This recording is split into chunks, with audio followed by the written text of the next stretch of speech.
राजस्थान के पूर्व मुख्यमंत्री अशोक गहलोत ने ईआरसीपी और पीकेसी प्रोजेक्ट को लेकर पूर्व सीएम वसुंधरा राजे पर निशाना साधा। गहलोत ने कहा, राजे 2 बार मुख्यमंत्री रही, इन प्रोजेक्ट्स का पूरा अध्ययन किया।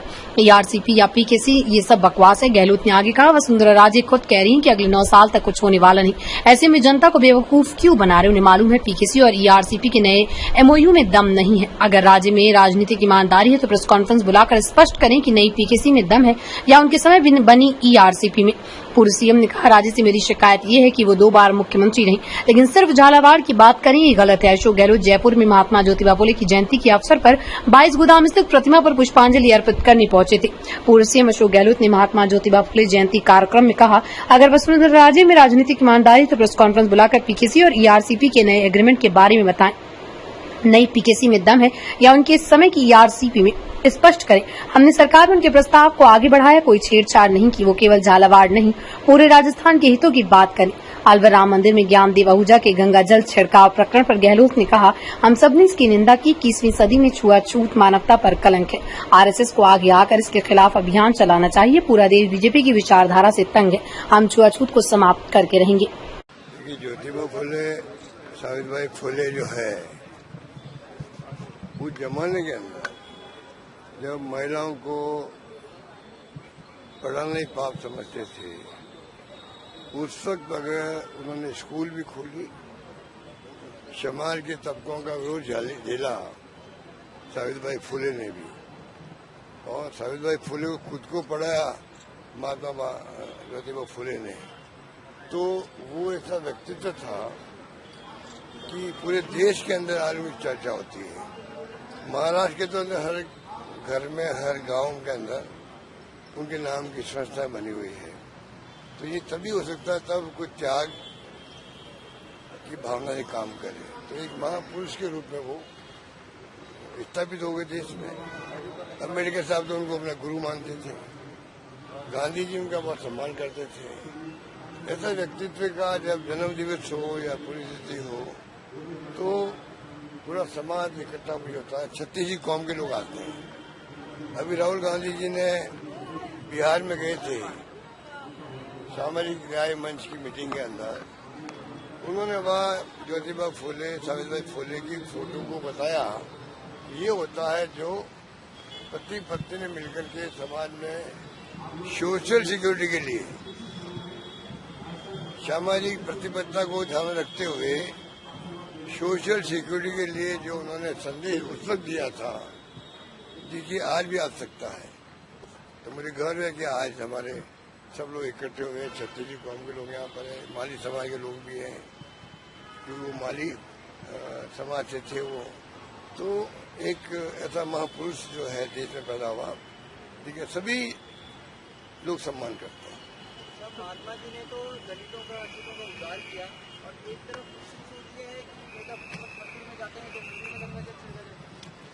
देखिए, उसकी तो हम सबने निंदा की है। लोग पुतले जला रहे हैं, ये तो एक मानवता में कलंक है। ये मैं बार बार कहता हूँ ये बात, आप लोग सुनते होंगे कि छुआछूत अपना आपके अंदर मानवता में कलंक है। ये 21st सेंचुरी के अंदर। और मैं तो यहाँ तक जूली साहब ने शायद कहा था असेंबली के अंदर, आरएसएस संगठन जो अपना आपको कहता है हम सांस्कृतिक संगठन के लोग हैं, हमें राजनीति से कोई मतलब नहीं है, तो उनको जो है क्यों नहीं वो आगे आकर के ये काम हाथ में ले कि भाई हम लोग अभियान चलाएंगे पूरे देश के अंदर। आज हमारी जो विचारधारा के लोग हैं वो सत्ता में है, बीजेपी वाले, हमारे लिए अच्छा मौका है ये। हम छुआछूत को समाप्त करके रहेंगे। ये आरएसएस के मोहन भागवत जी, उनके नेता आगे आगे क्यों नहीं कह रहे हैं? अगर वास्तव में मानते हैं कि दलित वर्ग के लोग भी हिंदू हैं,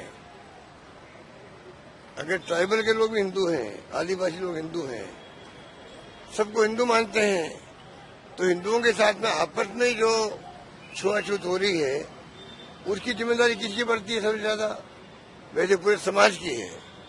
और आरएसएस क्योंकि सरकार आज उनके बीजेपी की इनको सपोर्ट करते हैं, तो इससे अच्छा मौका उनके लिए क्या आएगा?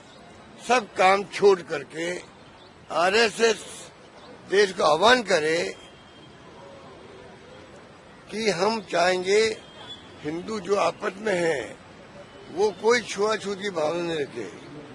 अब मंदिर में आप जाओ और गंगा जल धो रहे हो, ये बीजेपी की आरएसएस की मानसिकता को प्रकट करता है। ये हमारा आरोप है। अगर वो हमारा आरोप गलत है तो आरएसएस को प्रतिक्रिया देनी चाहिए। अगर हमारा आरोप गलत है तो आरएसएस को आगे आना चाहिए, रिएक्शन देना चाहिए। बीजेपी को रिएक्शन देना चाहिए कि अशोक गहलोत बोल रहा है, गलत बोल रहा है। हम छुआछूत के खिलाफ हैं और छुआछूत को हम किसी कीमत में बर्दाश्त नहीं करेंगे। कोई कौम, कोई धर्म के लोग करते हो छुआछूत, वो मानवता में कलंक है। कई वो आगे आकर के तो मान जाएंगे कि उनकी मानसिकता नहीं है, वरना ये सबके दिमाग में है कि आरएसएस और बीजेपी के लोगों की मानसिकता के अंदर है छुआछूत की भावना, भेदभाव की भावना। इसलिए मंदिरों में ये इस प्रकार की हरकतें होती है। ये मेरा मानना है। पूर्व मुख्यमंत्री वसुंधरा राजे द्वारा एक ट्वीट किया गया। देखिए, वसुंधरा जी जो है 2 बार मुख्यमंत्री रही है और उन्होंने पूरी स्टडी की है। जहां तक मैं समझता हूं, ईआरसीपी या केसयू है, क्या केसयू है, क्या मैंने उन्होंने नया नाम दिया है, अब राम सेतु कर दिया, पीकेसी ईआरसीपी नया नाम दिया गया है। ये सब बकवास है, बकवास है। वो खुद ही कह रहे हैं 9 साल में तो कुछ नहीं होने वाला है, खुद ही कह रहे हैं। तो जनता को बेवकूफ क्यों बना रहे हैं ये? और वसुंधरा जी को मालूम है कि पीकेसी और ईआरसीपी का जो नया एग्रीमेंट हुआ है उसमें कोई दम नहीं है, 10-15 हल भी नहीं आने वाला है। खाली उन्होंने जो मेरी शिकायत वसुंधरा जी ये है कि जो 2 बार मुख्यमंत्री रही है वो खाली झालावाड़ की बात कर रही है, वो कि झालावाड़ में पानी नहीं आएगा। ये गलत है। उनको पूरे पीकेसी अब नया नाम जबान पे नहीं आता भैया, क्योंकि नाम में कोई दम नहीं है, इसलिए नाम जबान पे नहीं आता है। तो पीकेसी जो है, पीकेसी ईआरसीपी में कोई दम नहीं है। वसुंधरा जी को चाहिए, अगर हमें ईमानदारी है, राजनीतिक ईमानदारी वसुंधरा जी में है, तो उनको प्रेस कॉन्फ्रेंस बुला करके पूरे पीकेसी और ईआरसीपी जो नया एग्रीमेंट हुआ है उसके बारे में पूरी प्रेस को बताना चाहिए कि वास्तव में इसमें दम है, या जो वसुंधरा जी जब मुख्यमंत्री थी तब ईआरसीपी बनी थी, हमारी गवर्नमेंट आई, हमने कोई छेड़छाड़ नहीं करी। वसुंधरा जी के प्रस्ताव को हमने आगे बढ़ाया। अगर उनमें राजनीतिक ईमानदारी है तो वसुंधरा जी को चाहिए खाली झालावाड़ की बात नहीं करे, पूरी बात करे, पूरी योजना की बात करे, तब हम समझेंगे कि रास्ता हितों की वो बात कर रहे हैं। वो तो यार पूरा देश खुश है।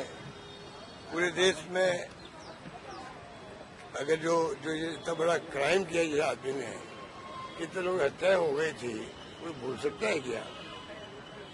कोई भूल सकता है क्या? इसी ढंग से मैं चाहूंगा जो भगोड़े जितने ही है देश के अंदर, चाहे वो आर्थिक भगोड़े हों चाहे और कोई भगोड़े हों, ये ऐसे आतंकवादी हों, इन सबको भारत सरकार को टारगेट बनाना चाहिए। अगर टारगेट बनेगा तो ये राणा आया उसी ढंग से सब आ जाएंगे। पर पता नहीं क्या मिली भगत है, क्या है। आज इतने साल हो गए देखते हुए हमें भी, मेरे ख्याल 14 साल तो प्रधानमंत्री बने हुए हो गए मोदी जी को भी। आज वो क्यों नहीं आ पा रहे हैं? अगर इनकी इच्छा शक्ति होगी वो भी कभी कभी आएंगे, मेरा मानना। उनको इसके लिए प्रयास करना चाहिए। सर एक छोटा सा, गुजरात अधिवेशन के बाद गुजरात अधिवेशन का क्या असर देखने को मिला, क्या संकल्प लिए? बहुत शानदार अधिवेशन भी हुआ, प्रस्ताव पास भी हुए, और कांग्रेस नए रूप में आप देखेंगे जो फैसले किए हैं वो फैसले लागू भी होंगे।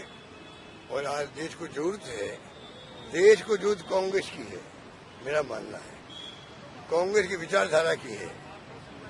और कांग्रेस मजबूत होकर उभरे, क्योंकि आज जो धमकी देते हैं लोग, देशद्रोही करार देते हैं पत्रकारों को, साहित्यकारों को, कोई विपक्ष में बोल जाए बीजेपी के, तो ये उनके लिए देशद्रोही है। ये क्या है, ये फासिस्टी सोच है, ये लोकतंत्र विरोधी सोच है। इन सब का मुकाबला करने के लिए एकमात्र पार्टी को देश में है, उसका नाम कांग्रेस है। उसको मजबूत करने के लिए हम सब लगेंगे और मैं उम्मीद करता हूँ कि आप देखेंगे आने वाले वक्त के अंदर जो राहुल जी ने, खड़गे साहब ने जो नया शो डेवलप किया है, नीचे से ऊपर तक बूथ पे भी, मंडल पे भी और जिलों में भी, उसका असर आप देखने को मिलेगा। Thank you.